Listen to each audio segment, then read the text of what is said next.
Imagine you are lying in bed, feeling snug, listening to the rain, when suddenly you remember you have to go to work or to school. Jumping up, you race to the door when suddenly you see outside the window a beautiful rainbow. The rain has stopped and you're feeling elated seeing the view. With this you go to work. You may not realize it, but you've just experienced the first 3 layers of the mind. According to ancient yoga and tantra, as well as by more contemporaries like the late great philosopher and tantric mystic Sarkar, known also as Sri Sri Anandamurti, the mind is made up of 5 layers. It is different to the brain, which is a physical structure in the head. According to Tantra Yoga, mind and in fact this universe comes from cosmic consciousness. One way to understand this is to imagine that consciousness is like a vast ocean. But when a part of it becomes more condensed due to a decrease in water temperature, ice appears. While ice is solid and the water is not, they are made up of the same substance, that is, water. Similarly, everything is condensed cosmic consciousness, including our mind, body, and this world, which are all different expressions of cosmic consciousness. Mind is a psychic phenomenon which pervades the body and brain. However, because it works closely with and through the brain, it is wrongly felt as being part of the physical brain. There are plenty of examples which demonstrate that brain and mind are different. The Indian yogi Swami Rama demonstrated to scientists his ability to control his body in a way which the brain could not. This included remaining fully conscious while his brain was in deep sleep. Swami was able also, using only his mind, to cause a 14-inch needle 5 feet from him to spin. There are cases of people recounting everything surgeons have been discussing while being operated on, despite being fully sedated. I'm sure you've experienced not being aware of someone talking to you, even though they are talking right in front of you. This is because despite the visual and audio informations coming into your brain, your mind was not wanting to receive them. Instead, it was focused on some other thought or idea, effectively blocking out this information. The way the brain-mind relationship works is the mind interprets the information brain gets from the sensory organs and then manifests it for you, the ego self, to perceive. Whatever thoughts or images you have are to be found in the mind, not the brain, where you'll only find a lot of biochemical reactions and electrical currents, but no clear image, because the image is formed in the mind, not the brain. One way to understand the mind-body concept is, if the body is like a car, the engine is the brain and the driver is the mind. Both body, brain and mind need to work well in harmony with each other, just as the car, engine and driver also need to be harmonious. The mind is made up of 5 layers or koshas, although in Tantra Yoga there is a 6th layer, which is the physical body. The body is needed for the mind to function in the physical and mundane world. The health of our body greatly affects how well our mind functions in this world. So a healthy body is important, and generally it is achieved through proper food and exercise. The ancient yogis also included yoga postures, known as asanas, to improve our physical health.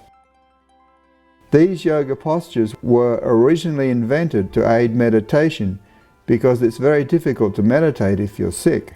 Yoga literally means union with God or with our higher self or cosmic consciousness. Yoga postures are only a small part of yoga and as an aid to meditation and self-realization. When these yoga postures are done correctly and according to the rules of yoga, their benefits are on a deep cellular level, making the body and mind conducive for deep spiritual meditation. So developing the body through good food and exercise is important as well. Of course, only being concerned with your body can create some significant imbalances as well. Some people become too obsessed with how they look, or their physical health and fitness, or with their diet and food. So that was the physical body. Now let's look at the 5 layers that go up to make up the mind. First I'll describe to you its function, and then how to develop the layer, including according to Tantra Yoga. The mind and its layers have often been likened to an onion, in that if you peel away one layer, there is another, and still another. Like this, the layers of the mind are within each other. Each layer is still more subtle, larger, and with greater consciousness or awareness than the previous layer. The first layer is the layer of physical desire and instincts. It is sometimes referred to as the conscious mind, but only very loosely. Crude mind is more accurate. It is concerned with all the physical feelings of the body, including from the sensory and motor organs. Through these organs, this layer of physical desires performs its main function of sensing, desiring, and acting. First we sense something through our physical sensory organs. Then we desire it. Then through our motor organs we act on getting it. The major desires of the physical body are known as our cardinal or animal instincts, being food, sex, sleep, and fear. Fear includes the desire for security or safety. Most aggressions are also rooted in this fear instinct. These instincts are also the basis of other feelings like anger, pride, jealousy, lust, greed, and attachment. Some balance and rational control is needed to prevent them from becoming excessive, otherwise they can lead to physical and mental health problems. Eating and sleeping disorders, sex addictions, and various phobias and paranoias are ways these physical instincts can manifest if left unchecked. On the other hand, if there is too much control, it can become suppressive, and that can result in even worse unhealthy expressions. History is littered with cases of unhealthy outcomes when people suppress their animal instincts. So the way to properly regulate and develop this layer of desires is through moderation in our worldly and physical enjoyments. In yoga, there is the healthy control and expression of these physical instincts, which are called yama and niyama. Animals and humans share these 4 basic instincts. However, it is the expression of the next higher layers of mind that distinguish us from animals. So it is important to know and understand these next layers. The next layer of mind is even more subtle and expanded than the previous layer, and is known as the layer of thinking, or sometimes the subconscious mind, although subtle mind is more accurate. It is here that all our deep thoughts, memory, rationalizing, analyzing, logic, reasoning, problem solving, and all other forms of intellectual work occur. While the desire mind gets enjoyment from physicalities, here in the thinking mind, it gets its enjoyment from the world of ideas, or anything that stimulates the mind, be it deep study or thinking, or from an interesting movie or game played. The internet, social media, and various devices are also now providing mental pleasures, some becoming all-consuming and addictive, causing the mind to become unbalanced. This thinking layer has also been referred to as the subconscious mind, probably because it is here where dreams and recollection take place. But as you can see, a lot more than dreams are experienced here. Dreams, by the way, occur from brain stimulus, which this thinking mind then experiences. This happens when the brain is in a sleep state. However, the same layer of mind that experiences dreams also experiences wakeful states as well, as stated before. If there is too much focus on this thinking layer of the mind, an imbalance can occur, resulting in oversensitivity, neurotic behavior, and/or excessive intellectual pride. The best way to balance and develop this thinking mind is to avoid views that are narrow or irrationally dogmatic, which inhibit our capacity for mental expansion and to see the bigger picture. While this layer is good for analyzing the trees and its leaves, it's not necessarily good for understanding the forest. So to understand the so-called forest, the next layer needs to be developed as well. Another thing to remember is by becoming more grounded in physical activities can also offset the negativities of developing this thinking layer too much. The yogis taught pranayama, or breathing exercises, for developing this layer of the mind. Actually, pranayama is not about controlling the breath, but about controlling one's vital energy called prana, which is connected with our breathing. By making our breathing slow, we slow down our mind and can concentrate better. Getting angry or excited speeds up the mind and breathing, making it difficult to concentrate. Just ask someone a complicated question immediately after a long run or exercise, and they'll say something like, "Hold on a minute, let me get my breath back," meaning let me slow down my mind and breathing so I can think better. The previous two layers of mind are unique to everyone. However, the next three layers are common to all, although we may experience them differently according to our personality and conditionings. For example, a religious person might see angels or religious symbols, while an atheist or non-religious person might instead perceive light or hear an inner voice. Also, as we go deeper into these higher layers, we feel greater and greater connectivity with everything, rather than the separate individualistic existence that we usually feel. Here our awareness and consciousness is very different and in fact transcendental, due to the greater influence of cosmic consciousness. These next three layers are called the unconscious mind, or the causal or astral mind. To experience these higher layers, first we have to quieten the previous lower two. It's like if you want to see the bottom of a pond, first your waters have to be very clean and calm. So some kind of meditation is very helpful here.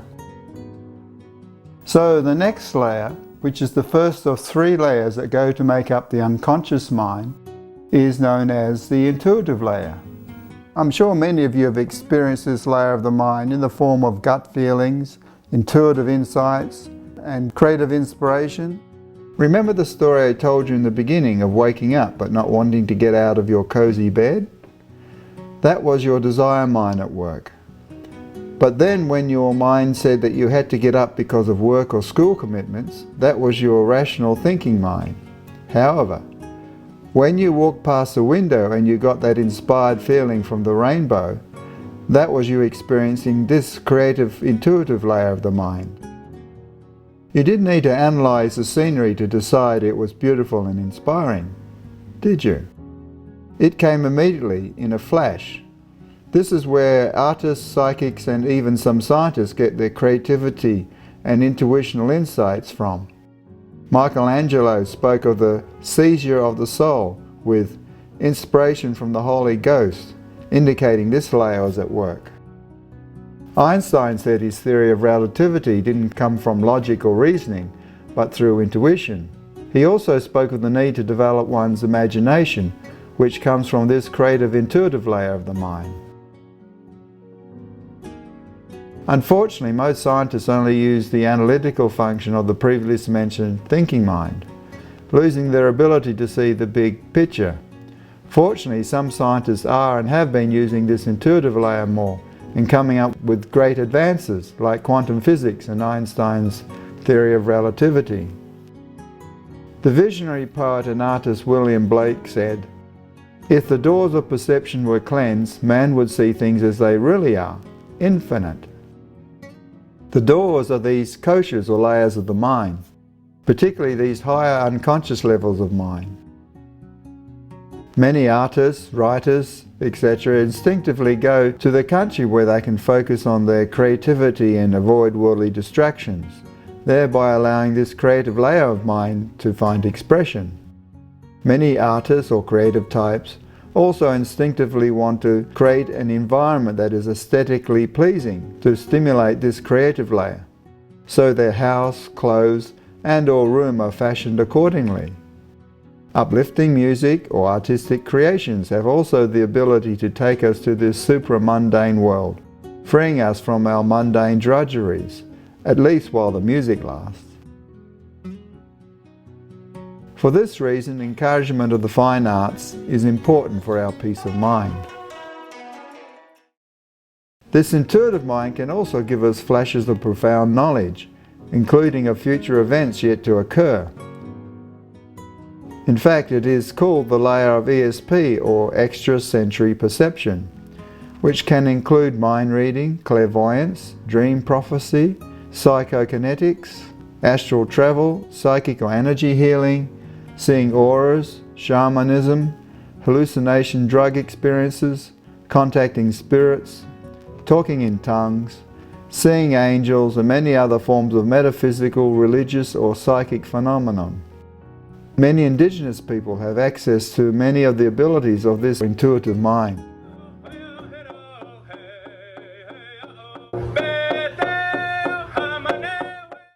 It is here in the intuitive mind that some very focused sports people can experience going into the zone, where they can perform on an intuitive level without the need to think rationally. It just happens spontaneously. Surfers may also experience this layer when going inside the wave, or barrel as it's called, due to the calming and focusing of the mind effect it has. Many extreme sports people also experience it due to the fear factor creating a very focused, distraction-free mind. This intuitive layer is developed by withdrawing your mind from worldly distractions. To focus our mind, by default, means we have to withdraw our mind from all other things to concentrate the mind on the focused object. This then gives us access to this intuitive layer of the mind. So when psychics focus on a crystal ball, tea leaves, or cards, it is not that these things have some inherent intuitional power, but rather these objects give the psychic something for their mind to focus on, thereby opening up this ESP ability. Normally our busy extroverted minds are in a constant state of stimulated distractions, unable to focus on anything for very long. Everything we see, hear and feel in this world stimulates our physical senses and distracts us. But when we're able to truly withdraw from these multiple distractions and properly focus, a kind of euphoric or inner peace can be experienced. This inner peace happens in meditation, and why it has become so popular for many in our busy Western societies. When through this withdrawal we tap into our creative intuitive mind, we can get all kinds of benefits, not only inner peace and a stress-free mind, but also intuitive knowledge. For example, often I experience in my meditation a sudden realization of a solution to a problem. In fact, one time I suddenly got a vision where I'd lost my keys. After the meditation I followed the vision and I found my keys. This intuitive mind is connected with the universal mind, so we can gain access to some of its knowledge. If this layer is developed to the exclusion of other layers, then serious problems can occur, like escapist or addictive tendencies, or neglecting social or personal responsibilities, which among other things can cause ill health. This next layer is called the layer of special knowledge, or of profound spiritual wisdom. And what is this profound wisdom? There are two. The first one is the wisdom of conscience and discrimination. Here the ego and will are still existing, but at a much more self-reflective state, and it acts as a witness of ego's activities. This is in contrast to the lower levels of mind, which are bound up by ego's restlessness, attachments and aversions. This wisdom layer also gives us spiritual discrimination and conscience. This is because, due to the strong influence of cosmic consciousness, it is very clear what will lead us to our spiritual self or cosmic consciousness and what will not. The influence of ego is not totally gone, but nevertheless significantly less. So caution and a balanced restraint in worldly life is still required. Many have fallen at this stage due to laxness regarding moral restraint, especially concerning money, sex, power and prestige. The second profound wisdom is worldly detachment. This worldly detachment has wrongly been interpreted as meaning renunciation of world and family life. However, neither is necessary, but what it does mean is to remain detached while utilizing the world. Spiritual discrimination gives us the knowledge to know what to do in order to achieve our spiritual goal, and detachment gives us the emotional strength to be able to follow it. We can be deeply inspired by words about living in the present, or the oneness of everything, and other high-sounding truths. However, until we get this detachment and profound wisdom, we won't be able to achieve these states.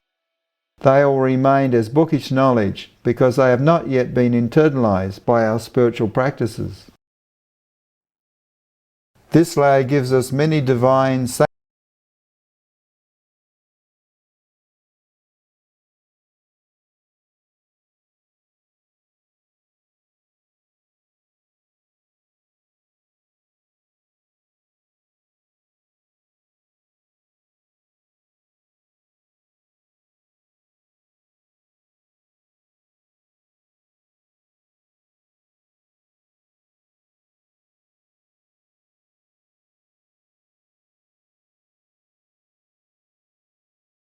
subtle vibrations of the universe. Many gurus or spiritual masters are at this level. This profound wisdom layer of mind is developed by concentration or focused attention on one's higher self or cosmic consciousness. Most spiritual mantra meditations are based on some kind of concentration related to supreme consciousness. In fact, everything about the traditional practices of the yogis and mystics of old involved achieving God consciousness through this kind of concentration on something related to God or cosmic consciousness. So now we come to the last layer of the mind, which is the most subtle and the most expanded of all the layers, and it is called the golden layer, or the layer of devotion. This layer gives off a golden glow, and Buddha based the saffron robes of his monks and nuns on this goldenness. Ego, or sense of individual or body identity, is minimal here. Rather, here we feel a strong identification with our universal self. Here we feel, I am one with God or the universe. A feeling that you are never alone or helpless, because you are experiencing the force that is guiding the universe is also guiding you. Because of this very close proximity to divine consciousness, there is a strong pull or attraction towards the infinite. Strong devotional feelings are felt and is stimulated by devotional singing or spiritual mantras. And because one's mind is very close to the cosmic mind, one achieves many of the powers and knowledge of the universal cosmic mind.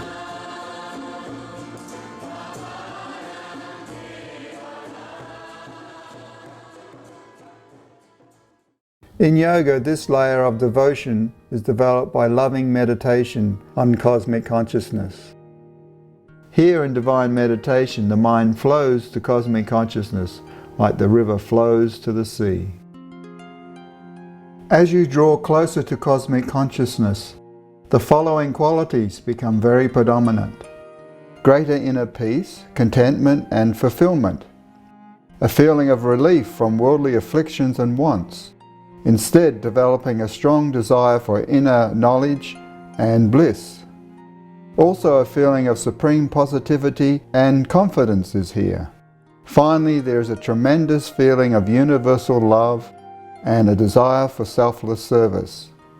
Because cosmic consciousness is the essence of all things, including our inner self, we naturally feel here this interconnectedness and empathy with all things: humans, animals, plants, the environment, everything. As these neo-humanistic feelings increase, we know that they are signs of real spiritual progress and enlightenment. It is not uncommon for someone, after having one of these bliss consciousness experiences, even just for a few seconds, to give up their worldly pursuits and to follow a new spiritual path. Such is the power of cosmic consciousness. Throughout history, men and women from both East and West have experienced this supreme state. One American hermit wrote of his experience saying, "He felt utterly and intricately connected to everything in this world.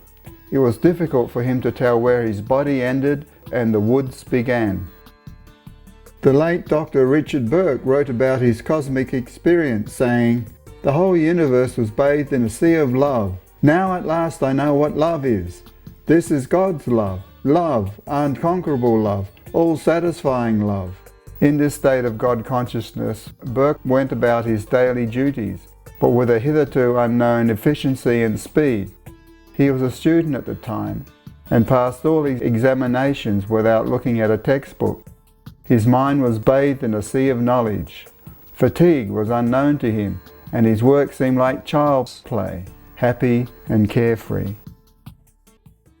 To better understand this concept of cosmic consciousness in relationship to our mind's layers, I've made this graph. Not to be taken too literally, if you look at the coloured dots, the whites represent consciousness, while the browns represents our body desires and ego. The closer we go towards infinite consciousness, the less our ego and even less our animal instincts dominate the mind. The layers closer to the body are more dominated by the body desires and ego. The wave at the bottom is to convey the idea that towards cosmic consciousness there is less and less vibrations or waves, while towards the body and the physical there are more, making consciousness more dense. And so we are affected more by the influences of the physical world. For many spiritual seekers, their minds will for the most part fluctuate between the influences of consciousness and that of their worldly instincts and ego. However, after much perseverance and deep regular meditation, eventually they'll reach this last layer, where it is nearly all consciousness dominated. Beyond this, it is all cosmic consciousness. Within cosmic mind, this universe is created. In fact, anything that exists or has a vibration or frequency is contained in the cosmic mind. Everything is a cosmic dream or psychic imagination of the infinite cosmic mind, something some scientists also believe. Beyond the mind, we are beyond the influences of our physical or worldly desires, fears or afflictions. Here our minds have become one with the cosmic mind or cosmic consciousness, giving us endless peace, love and bliss. It is the state of full enlightenment or self-realization. This is achieved by perfecting or purifying all the layers of the mind. Many may claim to have reached this state of complete enlightenment or self-realization, but for those who generally have, are very blessed because they have reached the goal and purpose of life. We are all destined to reach this state eventually. It's just a matter of when, in this life or many lives later. It's our choice.